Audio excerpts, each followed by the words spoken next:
2 weeks, and 22 30 years later. Spera Science Lab Day 165, 0817. Mark Vale had said goodbye to his family this morning. The Goa'uld had not attacked Earth, with most of their ships being either destroyed or badly damaged. As for the handful of ships that had survived undamaged, they had tried to locate Spera, but the ancient ship had dodged them with ease. After 2 days, the Goa'uld had given up and gone away. They had then spent 2 days repairing the battle damage before parking the ship in Earth orbit. The next 9 days had been very busy. To begin with, there had been plenty of wreckage from the battle to clean up. Records recovered by Stargate Command had showed that Ra, who was Supreme System Lord at this point, had declared Earth's solar system off-limits. But Vale did not expect the Goa'uld to pass up a chance to get their hands on something they could to gain power. So they had cleared the system.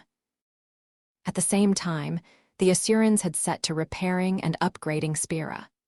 So far, it had been impossible for the Ursinians to use the nanites on the ship. They had needed raw materials and time, and there had been not enough of either so far. But now they had all the resources of Earth at their disposal. And that was not the only thing they had gotten from Earth. They had used this opportunity to stock up on all sorts of supplies, but the biggest score was that they had been able to get plants for the hydroponics bays. And not just eatable ones, but the several medicinal plants. Finally, Alec Coulson and Nikita Aronov had been working on several salvaged pieces of command ship and berserker drones. This was giving them a lot of information about the technology. The last thing that they had needed to do was to destroy the siren device so that the Goa'uld couldn't recover it, which they had done this morning.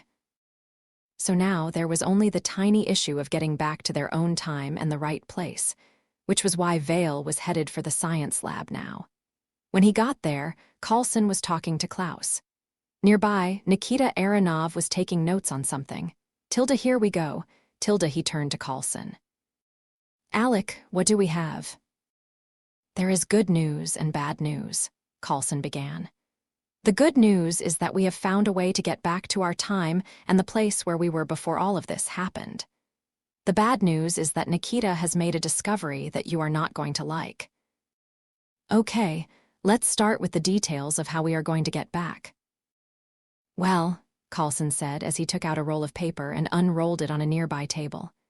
"This is what we came up with." The paper showed a schematic. "We can't create a passage from scratch, but using several special satellites, we can wedge the one that brought us here open just far enough.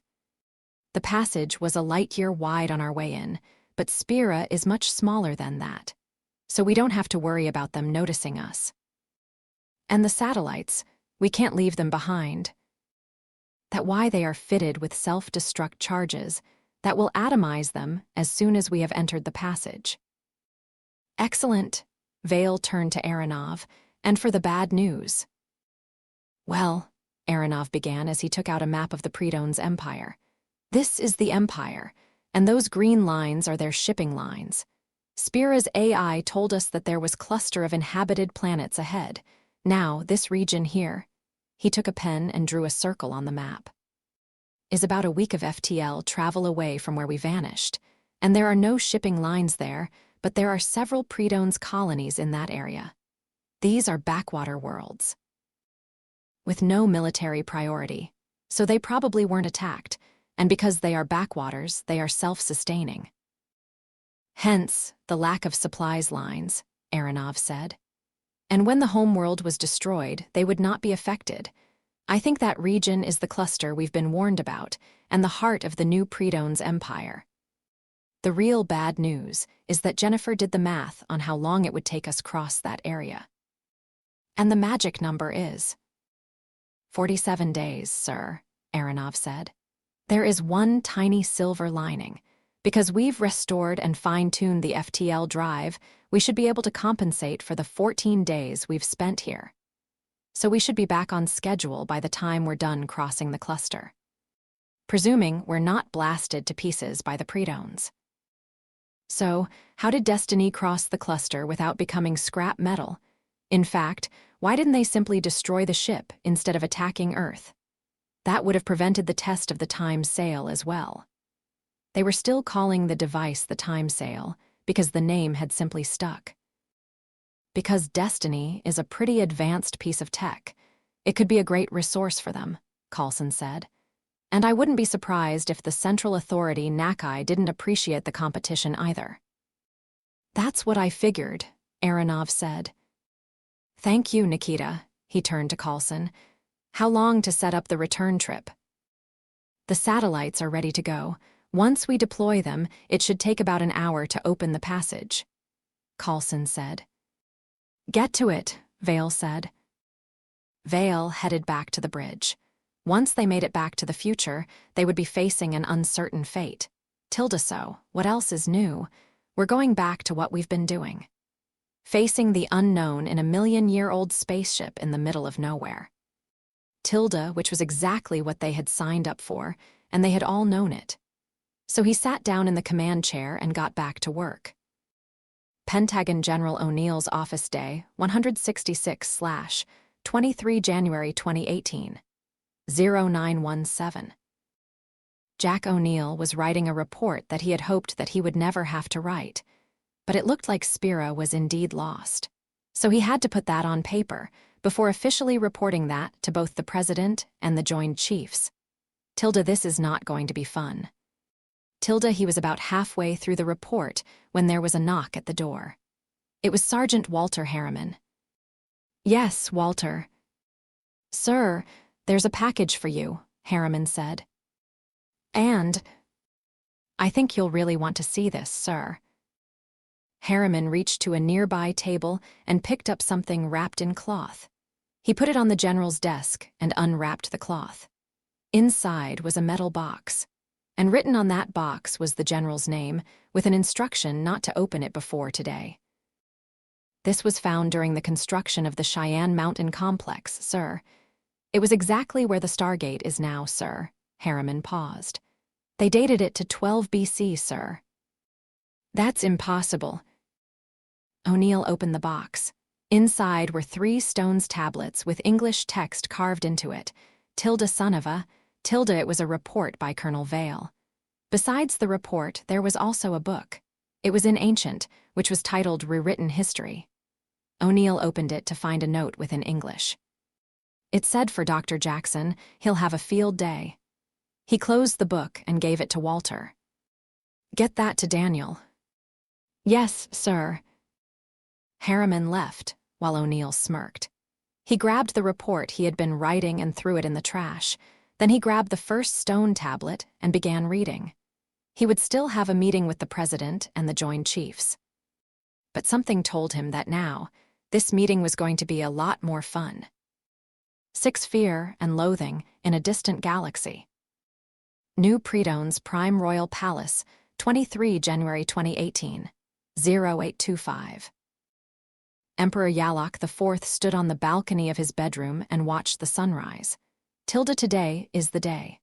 Tilda Yalok was a Zivalo, which meant he was a member of the race that had created the Nakai, Ursini, and Jinako. He took a piece of paper out of his pocket and looked at it. The paper contained drawings of several alien species. It had been made by his personal artist, based on readings taken when the Spera had gone through the passage into the past. Tilda, the Nakai and Ursini have not changed all that much. And these beings made out of nanites look the same as these Tori. Tilda well, at least on the outside. And with that, his eyes wandered to the Tori/humans. They looked a lot like the Zivalo. The only real difference was the color of the skin. Zivalo had orange skins with purple lines where the veins ran close to the surface. These were unique for each Zivalo. As for Tori hair, it came in the same colors as Zivalo hair and turned gray in time. Tilda, just like mine has. Tilda, finally, there was the matter of lifespan. It had taken a bit of calculating, but he had concluded that Tori lifespan was roughly 80 or 90 Earth years. Zivalo lifespans were usually between 110 and 120 Earth years. Tilda, enough staring. Tilda. He put the paper away and headed for the corridor. At age 115, it was slow going for Yalok. Tilda time to deal those blasted senators a blow before I pass. Tilda several months ago, he had been visited by the royal physician. The man, a kind soul, had tried to soft-sell him his condition, but he had known the truth. He was dying, and his remaining time was short. So he had gathered the few wise and brave enough to defy the leadership of the empire and waited for the right time to strike against them. And then he had learned of Spera and the planned assault against Earth. Tilda time to show them that this is indeed an empire. Tilda Yalok thought as he walked out of his chambers. Tilda arrogant fools. Tilda the empire was ruled by a senate of 100 men, with the emperor merely being a figurehead. Well, that the official reading. In truth, all the power wielded by a mere 7 senators. The rest were all puppets, manipulated by this inner senate as they saw fit. In the past couple of hours, the inner senate had identified and arrested all his supporters, and they were about to be executed on the palace courtyard. Tilda time to get this over with. Tilda. When he arrived there, he found the others tied to heavy wooden poles. There were soldiers readying their weapons, while the Senate sat on a nearby stand. The inner Senate was sitting in the front row, and there were 2 more people here. The Emperor Axos, his son, and his granddaughter Sinara. Axos was 50 years old, while Sinara was 27. The last thing of note in this place was the doorway to the stars. The doorway was a metal ring that could create passages between worlds. Its workings had been deciphered by Yalok I many years ago. He had also created a device that allowed the Zivalo to operate the doorway. Both the doorway and the operator device were in the courtyard, near the exit towards the capital city. But none of that mattered as Senator Finral stood up and began to speak. "You have all been found guilty of treason," he began. "Now, before we execute you, tell me the name of your leader." Yalok looked at his friends and allies. It made his stomach turn and his heart cringe. Tilda, I don't deserve such friends. Tilda, he counted all 27 of them. They were scientists, officials, soldiers, journalists, and many other occupations. It was clear that they had been tortured. They had bruises, cuts, burns, and other signs. Tilda the inner Senate didn't even try to hide what they did. Tilda and he was done with tolerating their cruelty. Tilda no more. Tilda he stepped forward as Finral repeated his question. Then he reached into his pocket. The Empire used a form of currency called the Hynar. 1 Hynar was divided into 100 poyar. The smallest amount currently in was 5 poyar, with 1 poyar coins and notes having been phased out years ago. Every member of his cell carried a 1 poyar note with them. He took his note out, approached Finral, and dropped it at the man's feet. It was as good as a confession. And he knew that he would be executed with his friends. Tilda, but it does not matter. Tilda. "You," Finral said. "Yes, me," Yalok said. For the first time in years, his voice was full of venom. "So," he turned to the soldiers, "I guess the question is where you loyalties lie, with me or the inner Senate." There was a moment of silence, then all hell broke loose. Destiny, Cargo Bay, 24 January 2018, 11:30. Yarnock Zinar woke up with a splitting headache. As he got to his feet, he realized that he was in a cargo bay. His troops were all here, and so was the Tory team. They had been stripped of their weapons and supplies. Tilda great. Tilda this was just getting better and better. On the bright side, his body was still in working order. And from the looks of it, everybody was still alive and well. He studied the cargo bay and realized that the ceiling of the room had a curve. Tilda maybe were on one of the upper decks. Tilda. He made his way to the nearest door and tried to open it. Tilda offline. Tilda whoever had thrown them in here had probably disabled the controls. As he headed back towards the center of the room, he heard an ominous sound. Then he looked up and saw that roof was retracting. And beyond was a star and a single planet. It was either a gas giant or looked like one. There was a force field that was holding the atmosphere in, but he suspected that would not be the case for long. Before he could shout out a warning, the force field went down. Tilda bastards. Tilda, it was the last thought he had before he was tossed into the darkness of space and died. New Predone's Prime Royal Palace, 23 January 2018, 0830. Sinara had watched in horror as the soldiers had vaporized Yalok and then the people tied to the wooden poles. Finral had smirked arrogantly, but that had not lasted. Her father Axos had let out an agonized scream before jumping the nearest soldier. He had snapped the man's neck with his bare hands before grabbing his weapon and opening fire. He had vaporized 3 soldiers before he had been killed. One of the soldiers was now pointing his weapon at her, and it was at moment that the palace guards opened fire at the soldiers. Seeing her chance, Sinara bolted away from where she had been standing. Tilda, I have to get out of here. Tilda, she knew that there was nowhere on this planet she could hide, so she ran for the doorway. The operator device had the last couple of addresses its memory banks. She would simply pick one of them and leave. Tilda, presuming I make it. Tilda, alas, her chances were not looking good. The palace guards had slaughtered half of the soldiers, but they were still losing the battle. And then something happened that nobody could predict. The senators carried small particle weapons for personal protection. Seeing a chance to get rid of their masters, the puppet senators all drew their weapons and opened fire on the inner Senate. All 7 of them were cut down instantly.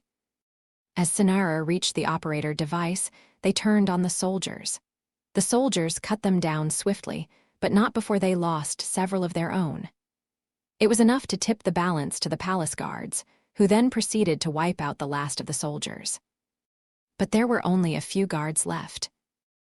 Tilda, it's only a matter of time before more soldiers show up. Tilda, the doorway opened as she turned to the few remaining guards. Tilda, only 3 of them left. It's not an army, but it's a start. Tilda. The new inner Senate will brand you as traitors, and I refuse to be a figurehead. She swallowed, thinking of her father and grandfather, will carry my grandfather's torch of rebellion. Come with me. The 3 of them nodded in understanding. Tilda, here we go. Tilda, then she took a deep breath and led them through the doorway. 7 slave dump. Unknown room, unknown place, unknown time and place. Colonel David Telford opened his eyes to find himself on something that felt like a bed.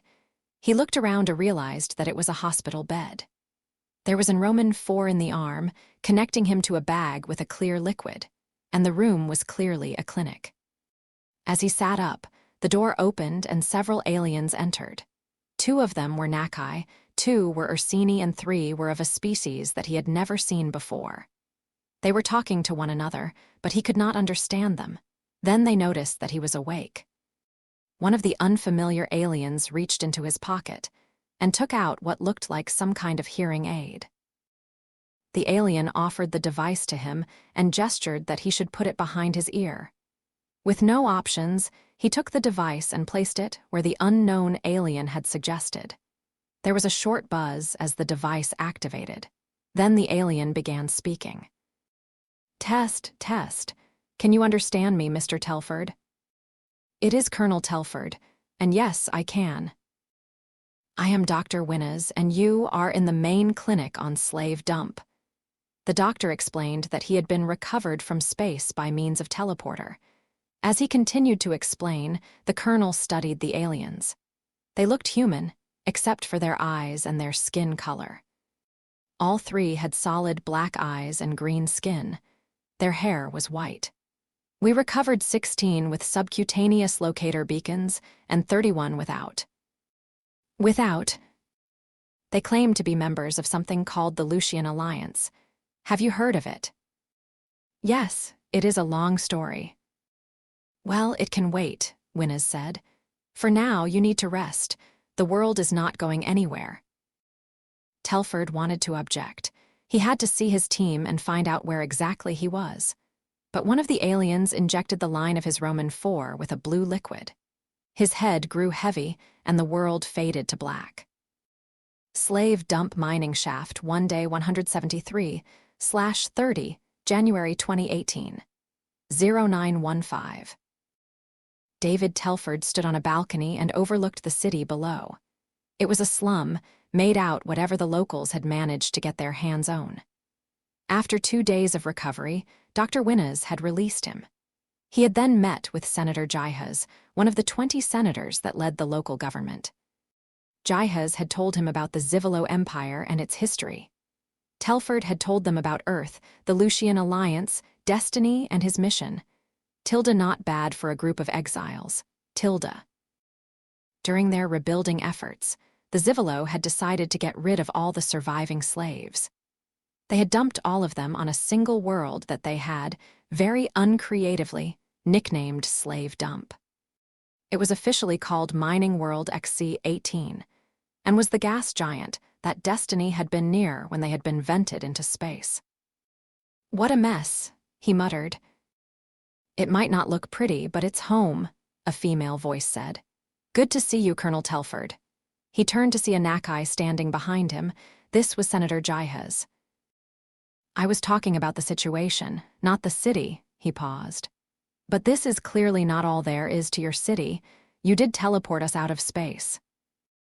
Alas, the Empire sabotaged any viable means of getting off this rock. The completion of a working incoming teleporter was not easy. "We had to." She paused. "I believe one of your team referred to it as Frankenstein, a single working unit out of dozens of broken units. It took us many years. And in the original timeline, it was finished too late." In the original timeline, both Telford's team and the Lucian Alliance invasion force had both arrived on the same day they had stepped through the Stargate, and the teleporter had not been complete. All of them had been thrown overboard and had died. But the Nakai, Ursini, and Jinako that lived on this world had no intention of giving up that easily. So they had built a device that they had sent back in time. Once there, it had diverted the wormhole just enough to pass close to a nearby star. They had detailed records on said star, including its solar flares. The interaction of the wormhole and the star had pushed the arrivals ahead far enough for them to complete the teleporter. "You know that altering the timeline is dangerous." "We know," Jihaz said. "We have read the tale of our ancestors, but that is not what I am here for." She paused. "The time has come for you to see our doorway base. It is not much, but I think you will like it." "Lead the way." Jihaz led him towards an elevator. Although the city was not much to look at, it was well designed. "It's not pretty, but it all works." He stepped into the elevator, which was a large wooden box suspended by sturdy ropes. Jihaz pressed the proper button and they headed down. As they did so, a small gramophone played music. Not the most high-tech, but who cares? There was a bell and the doors opened, allowing them to walk into a small lobby. 6 Nakai with crossbows were guarding said lobby. Beyond the lobby was a heavy door that looked like it belonged on a submarine. Jihaz turned a large wheel in the center of the door and then pulled it open. They stepped into the doorway base. Not bad. They were standing in the gate room. What looked like 2 50-caliber machine guns were pointed at the Stargate. They appeared to be made from pieces of piping and salvaged parts of a particle weapon. Between them was a pillar with 2 red buttons on top. Jihaz pushed one of the buttons, and a metal iris blocked the Stargate. "We cannot dial out," Jihaz began, "but any unwanted visitors cannot get in either. And that is not the only thing this base does. We have 17 telescopes all over the planet. This is where we pool the data and make our charts and other stellar records. But there is more." She led him to a balcony overseeing a fast room. "Say hello to Project Exodus." Telford made his way to the balcony and whistled. The room was a hangar, and Project Exodus was the locals trying to build a spaceship. It appeared that they were putting it together from bits and pieces of broken spaceships. That and whatever they can scrounge up to fill the holes. This was proving to be a very interesting planet. Mining Planet XC, 21 Barbershop Day 173, 11:05. Sinara and her little group had been on the run for days. They had been moving from planet to planet. Because they had escaped with nothing but the clothes on their backs, they had been without money. So Sinara had traded her royal robes for a set of civilian clothes and some money. Next, they had done the same with the 3 palace guard uniforms they had. They had also traded the palace guard weapons they had for something less obvious. Now they were in a barber shop, getting a haircut to change their appearances even further. As the barber shaved her head, Sinara did her very best not to cry, and failed. I lost everything. Her father and grandfather, her home and her friends. I wish mother was here. But her mother had died 3 years ago of an illness. The man stopped shaving her head and put his hand on her shoulder. He was an elderly Zivolo with a kind smile. "It's okay, Your Highness," he began. "I will do what I can do to help." "Thank you," she said as tears streamed down her face. She took a deep breath and then smiled at the man. "Please finish." "Yes, ma'am." The man continued shaving her head. Mining Planet XC, 21 Barbershop Day 173, 11:30. All 4 of them had gotten a haircut, and they were now sitting in the back of the shop.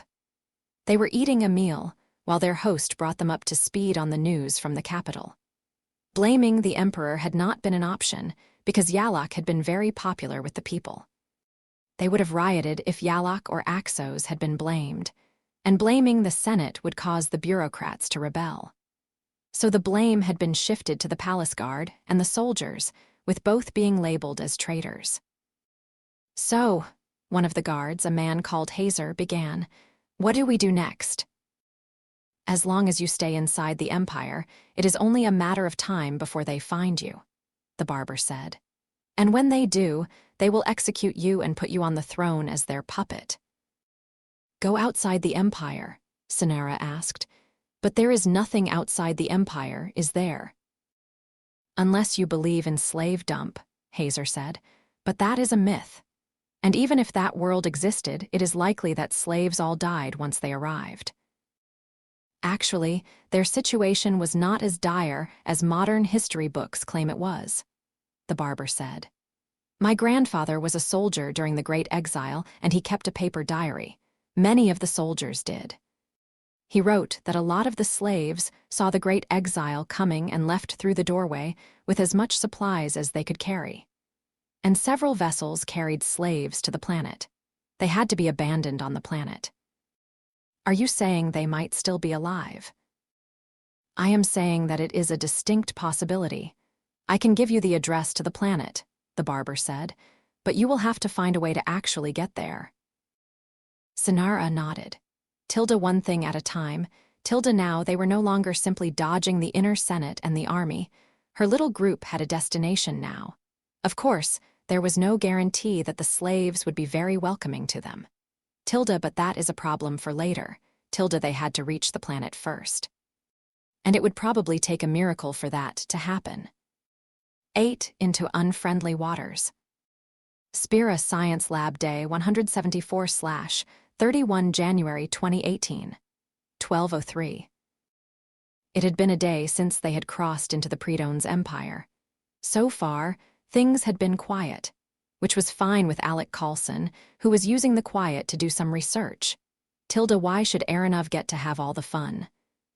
He was studying some of the artifacts that they had picked up along the way, trying to figure out how they had been made. He was not alone in the lab. Xander Henderson, Jennifer Haley, and Allison Porter were also working in the lab. "So," Porter began, "why do you think they have not attacked us yet?" "I don't know," Carlson said, "but when they do, we will be in major trouble, so I am glad they have not." So Carlson figured that the reason did not matter. They were in unfriendly waters now, and the longer the sharks stayed away, the better. He put away the object he had been studying and grabbed a new one. It appeared to be some kind of computer component. He put it underneath a microscope and looked down it. "It looks like an organic computer circuit," he paused. "I wonder how much like Wraith technology it is." "I could run a comparison for you," Klaus said as he walked into the lab. "That is one of the things we build the new computer terminal for." "Go for it." He handed the drive to Klaus. who then took it to a new scanning device. It had been built during the upgrading after the command ship attack on Earth. The scanner was connected to a database they had built out of Tori, Nakai, Ursini, and New Asuran information. As Klaus ran the scan, Coulson thought about how used they had gotten to this being a mixed crew. Tilda being led by a man from the past, Tilda their visit to Earth had reminded them of that. They had also picked some interesting bits and pieces from 12 BC. "So, Jennifer, did you meet the Colonel's mother?" Xander Henderson asked. "Yes," Haley said. "Once the attack was over, she managed to settle in. I did a lot of explaining," she nodded. "She is clearly where the Colonel got his curious streak from." "And his dad was clearly the warrior," Henderson said. "Yes, he always was," Vale said as he walked in. "Even after he retired, he taught me how to fight, how to draw, and everything he knew about leadership." The look on his face made it clear that the Colonel missed his parents. "Any other painful subjects you want to discuss?" "Well," Henderson bit his lower lip. "It hasn't escaped my notice that the Predones Empire and the Roman Empire have a lot in common, including," he paused as people turned to look at him.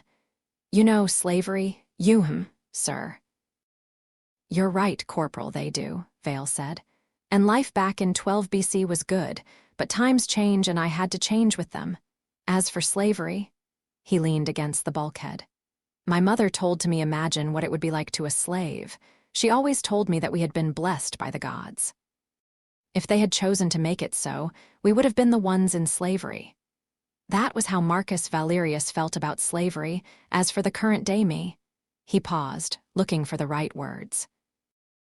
"The Roman Empire is gone. The days of slavery have passed.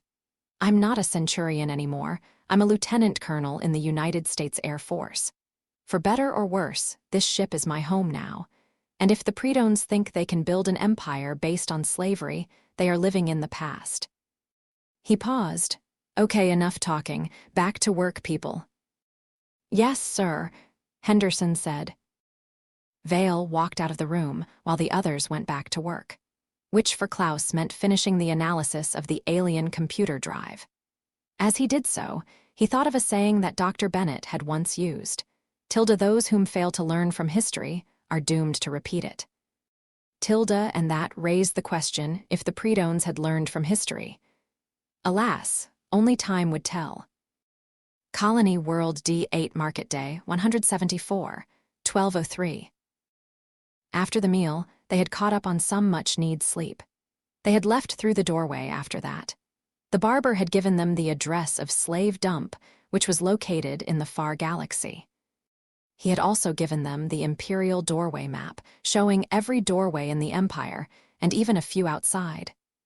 Using that map, they had traveled to D8. It was a tiny colony near the very edge of the Empire, and that was when they had heard the rumors. An alien vessel had entered Imperial space, and Imperial Navy was sending 3 certain Death-class warships to destroy it. Could it be the same ship that grandfather sent back in time? But if it was, how did they get back here? In this time and space? Then she realized it did not matter.